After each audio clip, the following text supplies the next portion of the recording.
Just to remind you, pants, when you watch this show or listen, pants are always optional. It's a fact. This is awesome, John. Where did you get this? It's the best sign ever. I was at this barbecue place called The Thumb. It's kind of like North Scottsdale, I think.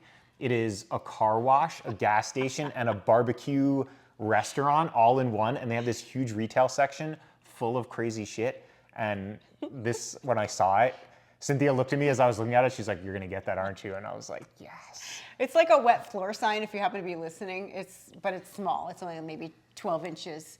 But one side says pants optional. And the other side says virtual meeting in progress. Who cares about the other side, John? You don't read the boring side. I could, it does disassemble. So if I find another half that's as good as this half, maybe I could pop it and get rid of the virtual meeting, which no one really cares about. Can we leave it between us for the episode?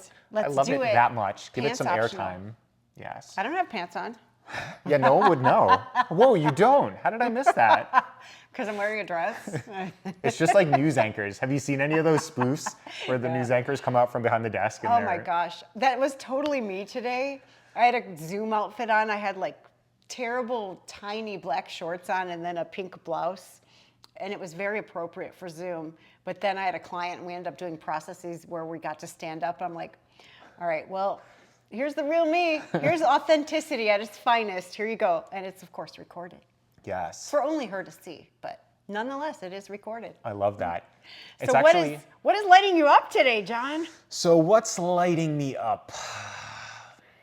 I got this topic from Abraham. Well, I got this topic from life. And then not coincidentally, I wound up finding a bunch of Abraham recordings on exactly this topic. And the topic basically is sometimes you're confronted with a decision where your heart is super excited and feeling super passionate about taking a certain action, but then you recognize there's like a societal or social structure in place that says you kind of shouldn't do this. And as Abraham would say, the emotional like shrinking back or the friction or the negative emotion is the indicator that you're embracing a thought pattern that's out of alignment with your true self. So obviously the societal norm is out of alignment with what your heart's calling for, and then you're confronted with this huge decision. Do I act or do I shrink back and not act because I'm supposed to? And I can throw out an example. Sure, that'd be great. And the biggest one that comes to mind is, and I may have mentioned it a little on past shows, maybe like 2 years ago at this point, I had never done an Abraham cruise, and somehow I stumbled upon the website and I was like, what, Abraham does cruises? And my heart like lit up. I was so excited. I knew it was something I definitely wanted to do. And I went to my wife, Cynthia, and I'm like, hey, I really want to do this Abraham cruise. And she's like, can't do it. I got, whatever happening at work. And the week it was offered, I could do it. And it was exactly that circumstance where I'm like, do I, don't I? And I ultimately made the decision. I told her, like, I love you. I love being with you. I gotta do this for myself. And it turned out in the long run now, we like travel a bunch separately and we found huge expansion within it. Every time I come back from traveling alone, I see her through fresh eyes. And the reasons why I fell in love with her and love being around her become bigger and brighter and more amazing. And it seems kind of paradoxical. Bashar always says there's power in paradox, that being separate would actually cause like a sense of greater togetherness. But that's probably the best example that comes to mind. Yeah, and I love that you're able to, not you're able to, but that you have that agreement in your relationship, because I really think it enriches relationships. I've been in one, maybe more than one, but a long one where we did everything together. And my ex-husband got cancer in his leg early on in our marriage, and I never traveled anywhere for 15 years because he couldn't travel. Wow. And I didn't go anywhere without him. And it's one of those things that I really regret. Like, I could have gone all over the place with friends, but I didn't even think about it. Yeah. And it was that thing. It's like, people that are in love don't do this, or you're like all those programs that we're running. Yeah. And I believe when you are able to, or when you give yourself permission to travel outside of the relationship or have different experiences, different interests, different friend groups, you have so much more to bring to the relationship, so much more richness. Because what are you going to talk about if you don't. Like, it's so boring. Yes, that's so beautiful. We actually have even discovered when we traveled together, like we went to a Joe Dispenza retreat, we decided to room separately. It was actually Cynthia's idea. She's like, hey, I really want to like connect with myself deeply and new people. And I was actually really surprised and excited by that idea in having like completely separate experiences. And then when we bumped into each other, it was like natural and free. And there's so many different ways, truly unlimited number of different ways to do it. And I saw some comment too in past, I usually don't read through these comments, but I guess I got an email with one in someone saying, that's just like, we were talking about relationships in another episode, and they're like, that's just one thing or something. That's not the definition of relationship. And I always go back, I feel like always qualifying. I'm like speaking my truth right now because it's exciting to speak my truth. And I love hearing other people's truths. Ultimately, I recognize all truths are true. So if you're disagreeing with anything I say, please don't listen. Your truth is right. Follow your heart. That's like the main message I want to convey. Everyone's heart or true self is like a different puzzle piece, as Bashar describes it. We're not all designed to be the same puzzle piece. We're building a mosaic here by being individual selves. The ultimate unity is diversity.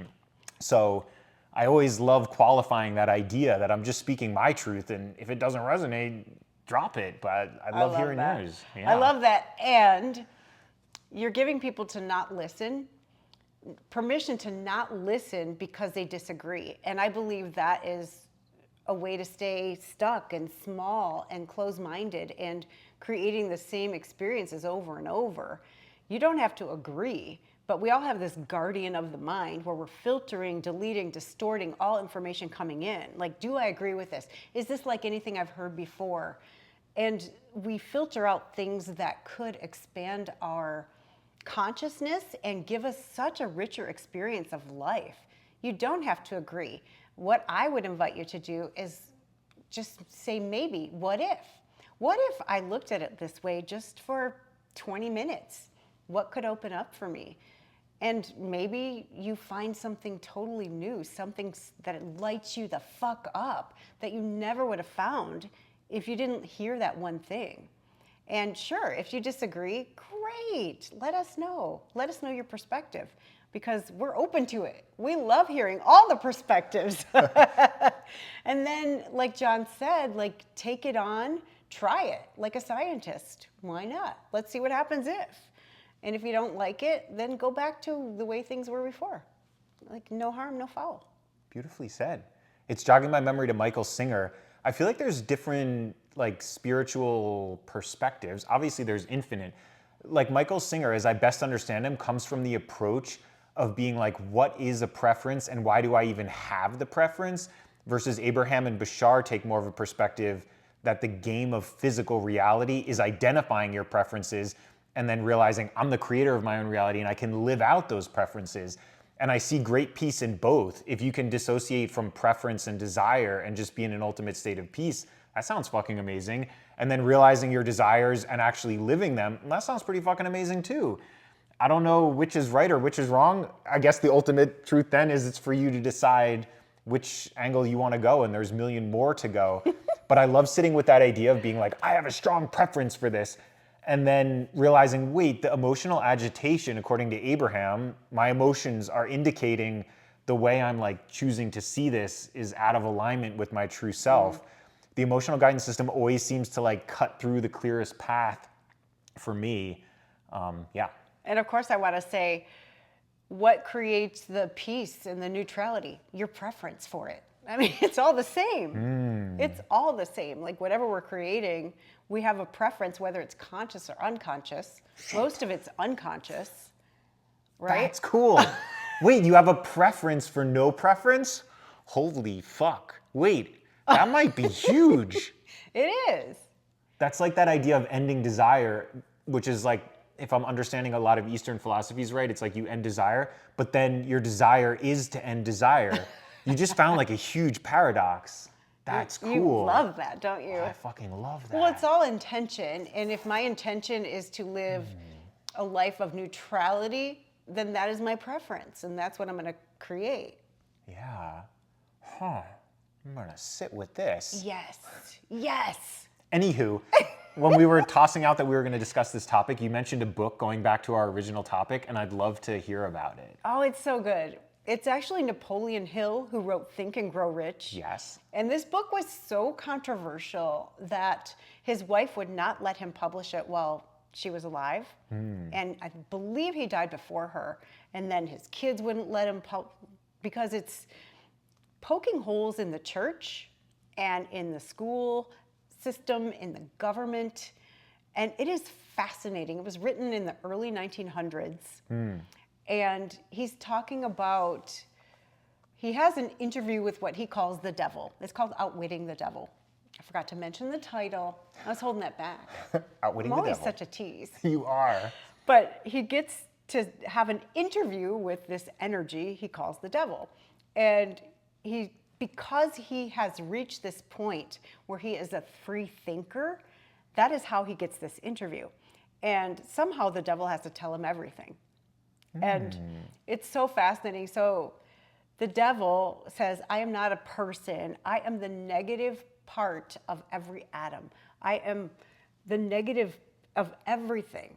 So not, energetically, the negative part of an atom, I find that fascinating. Yeah. And the way that this energy takes a hold of people is by getting them to not think.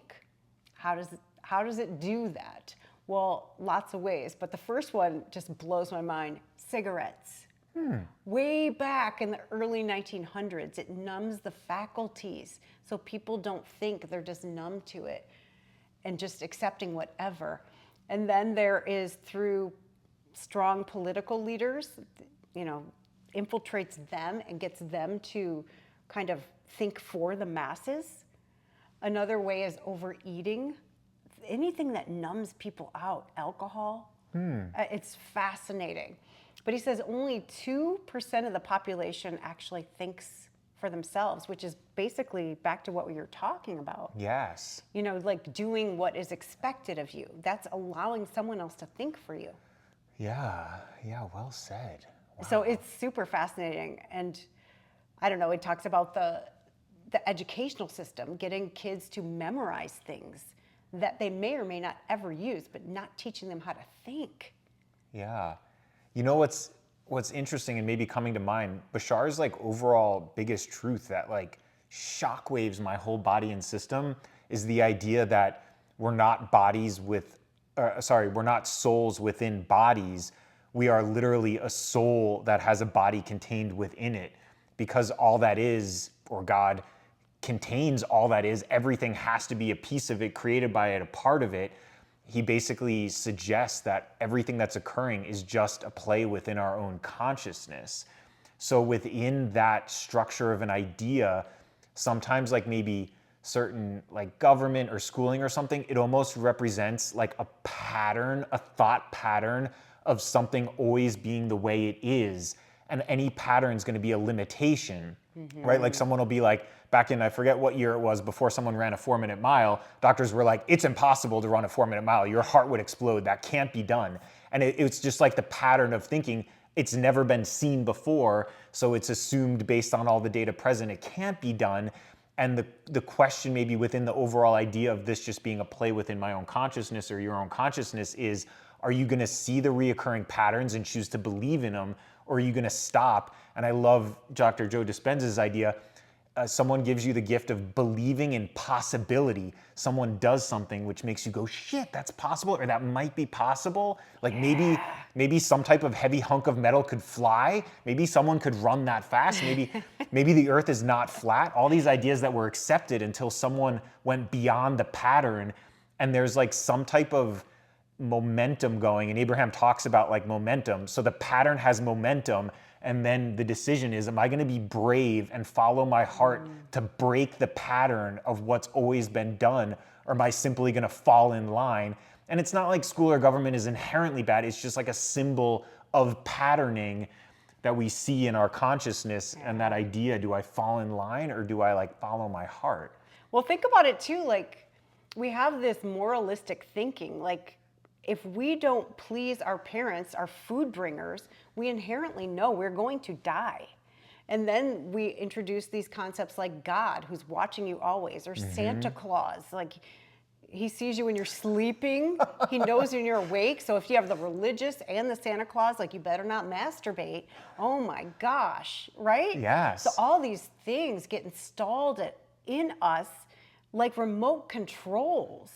So our parents can control us with religion. And then of course, we're meant to be compliant. We're meant to listen to our teachers and authority and the government. And we're not taught how to think. So we Yeah. have these generations when they're missing the greatest skill they could possibly have. I've seen the paradox in that. The times that I did jump, and going back to the example where I was really excited for this cruise, I remember telling my parents, who were like the most beautiful parents, I'm the luckiest guy on earth, they're so sweet. But I felt the fear too. They're like, hey, what are you doing? And I'm like, I'm gonna take a trip. And they're like, oh, where are you and Cynthia going? And I was like, here's the moment of truth. And the paradox was, I was worried, and they were kind of like, oh, you're traveling alone. And then I was like, here's the time to speak my heart. I'm like, I love my wife, I love you guys, and I love myself, and my heart is like calling me. And the paradox was, I got nothing but not only acceptance from them, but actually like joy and excitement, like, wow, how cool that you're doing that. And I was like, whoa, I stopped myself, or like theoretically was gonna stop myself out of fear for the reaction I was gonna get. But every time I've challenged and taken the jump and followed my heart, the reaction from people is never what I expect it to be. It's always been neutral, where like no reaction, all the way to people being like, wow, that's amazing, I'm inspired, that's so cool. And I think that's the illusion of fear. I was just reading some famous quote by TZO, I think, Zo, I think his name is. He's like some old Eastern philosopher. I think that's how it's spelled at least. It's not the Tao. Anyway, I should probably do a little more homework, but what the fuck? So, but it was basically something along the lines of, there's no greater illusion than the illusion of fear. And that idea when you like feel the fear, but decide to take the action as a symbol of saying, well, I see you, I feel you, fear, and I'm still choosing my heart. It like vaporizes. And I was experienced it several times now where I'm like, fuck, it's true. It's true. That's incredible. That reminds me of my first Dr. Joe retreat. I don't know if I told you this. Tell me. But I'm a single mom, as you know, and I had this knowing that it was during COVID, and I met this woman at yoga, and she was telling me about her experience at a Dr. Joe retreat, and I'm like, oh my gosh, I just knew in my heart I had to go. And so I bought the online intensive and progressive workshops, and I was consuming them, and I'm like, the moment he opens up a retreat, I am there, I'm there. And of course he opens one up on my daughter's birthday. I'm a single mom. Birthdays were always a very big deal in my family, always. And I'm like, I had this moment like, oh, I can't go. And I'm like, I have to. I had this knowing like I have to go. So I battled like, am I being a bad mom? Yeah. You know, what are people gonna think? I'm leaving for 10 days over my daughter's birthday. And it was a big deal. And so I did a lot of like soul searching, but I had this knowing like, if I don't go, I'm gonna be really resentful. And I don't want to resent her. Yes. So I just had conversations with her. I'm like, I really have a knowing, like I meant to be there. Would it be okay if we celebrated your birthday before and after and you get extra presents? She's like, oh yeah. Oh yeah, go for it. Yes. You know, and I spoke her love language, which is presents. That's such a cool example. Yeah. And exactly it. And maybe even a more Yes.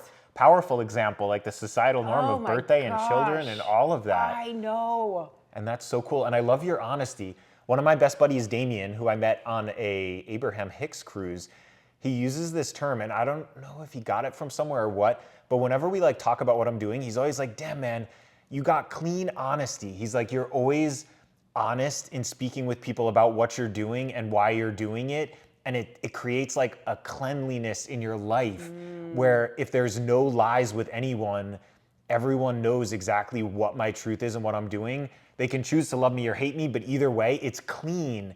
There's no like fear or like dirt of this person not knowing that and this. And I was like, shit, I didn't even recognize that in myself. And I'm so grateful to him, or appreciative for him for bringing that to my awareness. Right. And now I really like lean into it on the daily. I'm like, here's my opportunity to be cleanly honest about where I am and what I'm doing. And 99 times out of 100, people are truly like accepting, like your daughter, my wife, like Yeah. parents, when you actually are just like, I'm following my heart, I can't imagine anyone being like, that is fucked up. And even if they did, it's cleanly honest. I'm Yeah. following my heart. That's literally what I'm doing. I don't have like a good reason. I don't have justification. I don't have anything, but I'm following my heart. That's what I'm doing. And Yeah. yeah. I love that. And it creates freedom within you. That reminds me Yes. of, so you know my history. I used to be a sex addict and I was living a complete double life. I was married to a preacher's kid and I would have them over for dinner every Sunday. And then during the week, I was out doing what I was doing and it was completely separate. And my world came crashing down. They found out and I was mortified. I'm like, I just was so exposed. Yeah. And my mentor at the time's like, well, this is perfect. I'm like, oh, how's it perfect? This is terrible. I'm Yeah. so naked and exposed. Yes. And not in a good way. But eventually, now, like I talk about it on podcasts, there are no secrets. There's nothing anybody has on me. Everything is out there and it's cleanly honest. Yes. And this is who I used to be. This was my journey. And everybody knows it or they have access to it via the internet because I talk about it all the time as part of my journey to get me to this place. And it feels so good. I'm never ever worried, oh gosh, what if they find out this? I'm like, they don't have anything. Like there's nothing for anybody to find out that's not freely told by me. Like I freely speak about it. Damn, Karen, that is powerful and honest. I really Yeah. appreciate that. That's cool. What's interesting too, I come back now, this is the most like resonant core concept within me, the idea that all of physical reality and the world and the human experience is taking place in my own consciousness and it's just a mirror. So what I was immediately seeing within that story is the idea, as soon as you decide in your consciousness, shit, I have something to hide, and if it gets out, something really bad is gonna happen. Well, if reality is a damn mirror and I'm speaking that to the mirror, what is like inevitable to happen is something's going to happen that's going to bounce that reflection back off to you. So in that complete honesty, and it like you sharing that story right now was like, I could feel my heart opening. And Cynthia talks about that a lot. When you're so honest with people, it like gives them permission to be honest too. Or like you being brave gives true inspiration. That's what uplifting is. From my truth, again, all truths are true, but that is inspiration. Someone being brave makes you go, shit, look at how brave they are. Yeah. I could be brave too. And I realized in past selves of myself in this lifetime, judgment was every time I was seeing the inspiration, but through the lens of fear and being like, I can't do that. I'm not brave enough. And then I would judge it. Yeah. So like judging wealthy people, judging free people, judging sexually expressive people. I judged the fuck out of them, but only because I was so afraid and couldn't muster the bravery to match the inspiration they were offering. Yeah. So thank you. It's really interesting because I wasn't brave. And I think Source knew that. So everything had to come crashing down in order for me to get honest with myself and with other people. Yes. And what I've discovered since then is we can only feel loved or accepted to the degree we're willing to tell the truth about ourselves. Because if we hold anything back, like my history, then I'm not, number one, I'm holding somebody small. I'm like, oh, they don't have the capacity to love all of me, so I'm gonna hold this part back. But it's also out of fear, right? Like if fear of rejection, fear of not being accepted. Yes. And when I do that, I'm always on the hook. Meaning, if they found this out about me, they would leave me. But Yes. I don't leave that. Like I just like tell people, I'm like, Yes. this is me. This is my Yes. history. It's not who I am now. If that makes a difference, then cool. Cool, you're not my person. That's so beautiful and such a core kernel in the relationship journey that Cynthia and I have been having. That was a core realization I had in one meditation that I had to speak to her at some point. And that realization was that idea, shit, I'm hiding a few things. And then like the larger voice inside me is like, if you continue to hide these things, you do realize like your partner's potentially in love with a false version of you. Yes. She's in love with 80% of you and not actually 20% of you. And maybe like in the idea of love and us all being one, of course I would want her to have the best life possible and be with the best partner possible, and then in the same vein want that for myself. So in that deception, the partnership might not actually be true, and then it really is unfair to both of us. We're shortchanging both of us. And that was really my inspiration for coming clean with like non-monogamy and other ideas that I recognized as my truth and then had to speak. And then again, in seeing through the illusion of fear, I found nothing but the most unbelievable unconditional love and acceptance from my partner in speaking and finding whole new relationship experiences and avenues and everything. That's incredible. Yeah. And what I was talking about, like holding somebody else small, but you're also setting the context of the relationship to be conditional.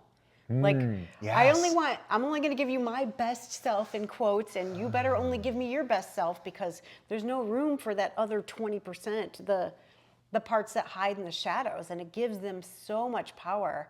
And they're always running in the background.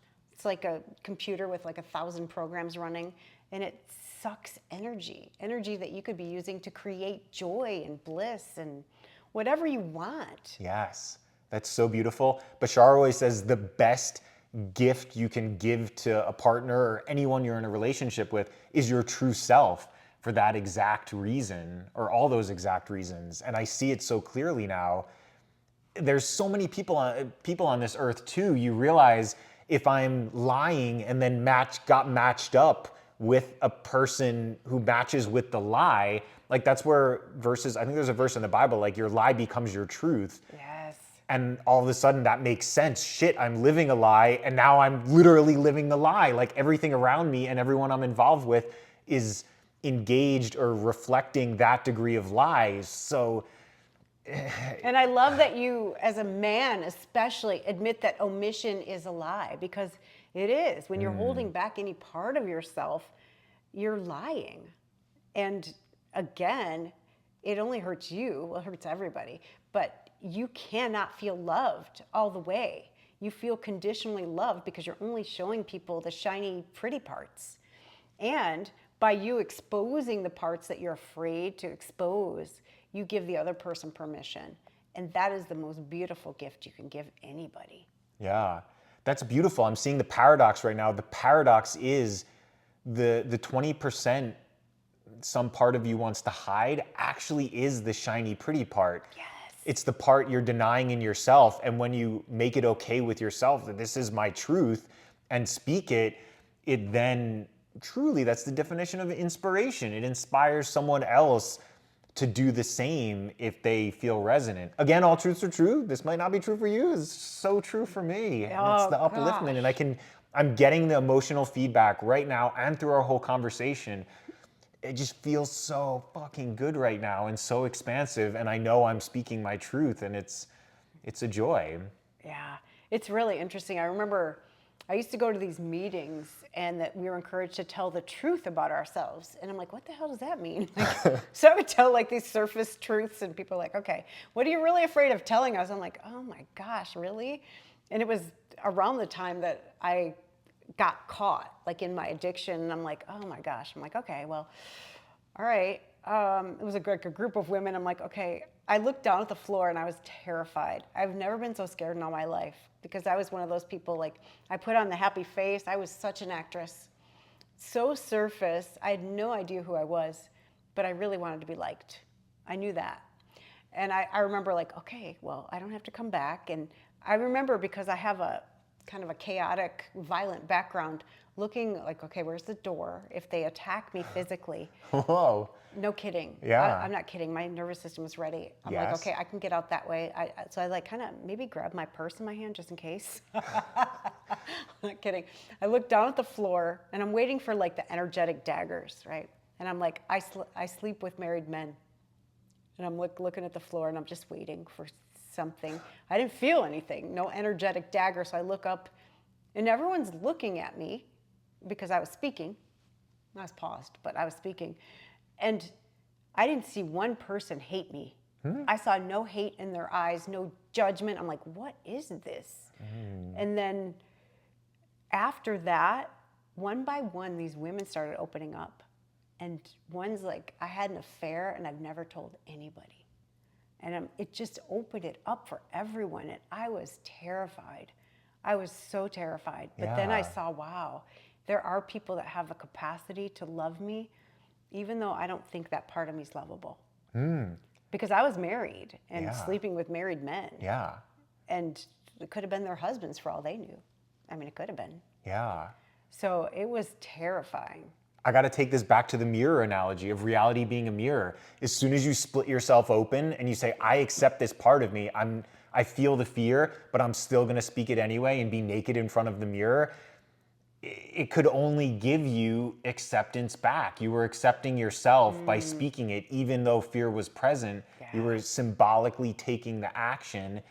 And that's such a beautiful example of stuff either being neutral to positive Right. when you're sure you're in your truth.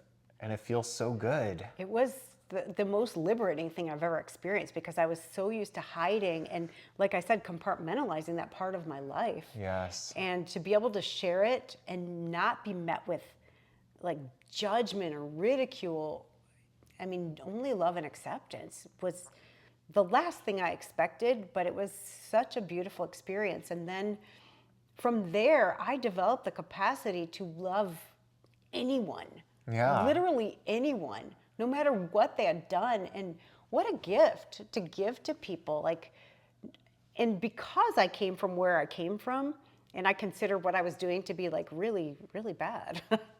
You know, I was really judgmental about it. I'm like, what's worse than this? You know, like not many things in my book.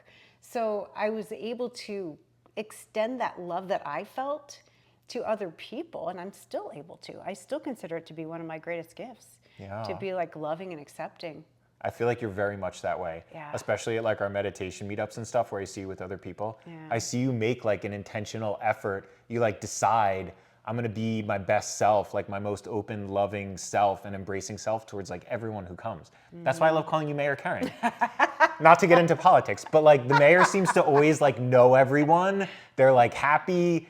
They're like the center of their universe. And I see you as like the center of your universe of unconditional love and openness. It's a different type of city than normal. It's the Yeah. unconditional city of love. It's You're the mayor really of it. important to me to Yeah. to put that energy out there of unconditional love and acceptance because Yeah. I think it's so lacking in our society. And I believe once people feel it the way I did, they'll be Yes. able to give it to other people and create that ripple effect. And that's what I'm all about, like up-leveling consciousness and the frequency of the planet. Yeah. And it all starts with us. Like someone cuts you off in traffic, can you bless them instead of flipping them off? Yes. Can you say, oh, I love you. I love you, brother. I love you, sister. I love it. I play the same game. Yeah. One huge idea is coming to mind now, which is combining several elements together, and that is the patterning in society regarding sexuality. And I know that was one of the reasons we wanted to make this show unrated and put right fucking now in it. I mean, because you can interpret fucking like, it's probably the most versatile word in the English language. Remember that? An you're too adjective, young. a noun, verb. Yeah. Which is it? What's his name? George Carlin's thing. No, it's like a really nice like announcer voice. And it said, he talks about you can use it as every part of speech. Yes. Is this on YouTube? I'm gonna Linda have to is watch it. so fucking beautiful. I want to fuck her right fucking now. Is this on YouTube? Maybe. Probably. I'm gonna have to look. I don't know. Look for it. It was That sounds old, amazing. like in the 90s, like some audio. Yes. I'm gonna have to check this out. But I see that patterning in society regarding sexuality and all these taboos, and then paradoxically, I see my heart calling me towards like actions, like with the non-monogamy and with other elements, and being like, shit, are you going to be brave enough with clean honesty to tell the people who I determine need to know in that patterning and break the patterning and follow your heart? And I see so many people dealing with that too, and rights and wrongs and this and that. And the more I delve into it, I find belief system upon belief system of why things can't be for so many reasons. And the biggest Why one they I can't found, be what?